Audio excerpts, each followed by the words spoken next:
Hey, what's going on out there, YouTube family? This is Sammy Legger here representing Team JVS. I am back here again for another movie review. This film, if I had seen it earlier, this probably would have landed in my top 10 films of this year, and I'm talking about The Mauritanian.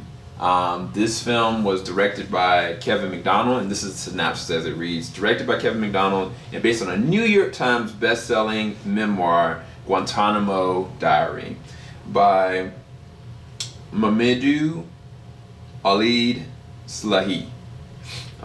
This is an inspiring true story of Slahi's fight for freedom after being detained and imprisoned without charge by the U.S. government for years. Alone and afraid, Slahi, played by Tahar Rahim, finds allies in the defense attorney Nancy Hollander, played by Jodie Foster, and her associate Teri Duncan, played by Shailene Woodley, who battled the U.S. government in a fight for justice that tests their commitment to the law and to their client at every turn. Their controversial adversary, along with evidence uncovered by formidable military prosecutor Lieutenant Colonel Stuart Couch, played by Benedict Cumberbatch, uncovers shocking truths and ultimately proves that the human spirit cannot be locked up. So, Benedict Cumberbatch, I love him as an actor. I mean, I've loved him since Sherlock, to be honest with you. But the thing about Benedict is the film that really took me by storm with him was, let me make sure I get the right spelling for it really quick. Was a film that I felt like he just was so good in, and I think he actually ended up getting a nomination for this film as well. It was The Imitation Game. Yep, Turnage Theory. He was so emotive and emotional. The only thing about this film that I felt like they didn't give it to me was. There was a social interaction that his character, specifically had the Colonel, had that was directly tied to Slahi's reason why he had an emotional vendetta to try to go and find the law and make sure it was done the right way and given the justice, the circumstance that happened, and befalled one of his, friends and previous former colleagues in 9/11. And I felt like there was a scene that was just missing, and it was a scene that I felt like towards the third act or even the second act that it could have happened directly with that person's spouse, that I felt like Benedict as an actor could have nailed it. I feel like he really could have. Another person that kind of came out of nowhere was Zachary Levi. Zachary Levi came out of nowhere in this. Dude's huge. I mean, he's a little overweight in this one, but he is big. He's really big. But as far as his accent, I mean, both Benedict and his accent is on key, but Zachary Levi plays this kind of like ominous character to the side, which is really interesting. But the key people in this film, for sure, is Tahar Rahim and Jodie Foster. Tahar, he plays this character like nobody's business, especially when you see the latter part of the film, where you actually get to see images and mannerisms of the actual man that went and befall all these different circumstances.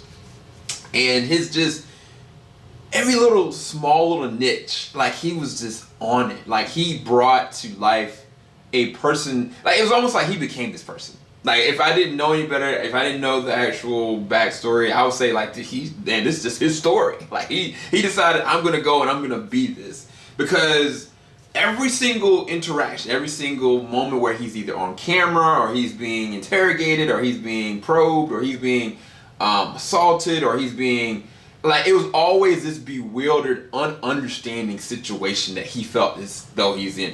And he was trying to gravitate to his faith, he's trying to gravitate to hope, to survival, to family, anything he could. But there's certain levels of his character just start to descend. And by the third act, like, there's things in that, like, it hurts you. And his performance in those scenes, and even before that, like, to understand he had gone through these different things, like, I was just like, as an actor, And even looking at the actual man to befall all those things that happen, like I don't know, it's unimaginable. Jodie Foster as the character Nancy Hollander, I thought that they were gonna make her like, you know, really demanding and really be all this and all that, because of just kind of how they opened her up. Like she just really wasn't, you know, communicative. Like she seemed like she just independent to doing her own thing. But there are things that they do with Tahar and Jodie's characters, as far as their chemistry, as far as different social interaction. They don't even have to be in the same exact room together, and you can feel everything that's going on. And it's the same thing with Benedict. Like there's a symbiotic like chemistry that really is deep seated. I think that every single one of the characters were self-realized by the director. The director, Macdonald, told them exactly what this is. They understood what the gravitas of this is.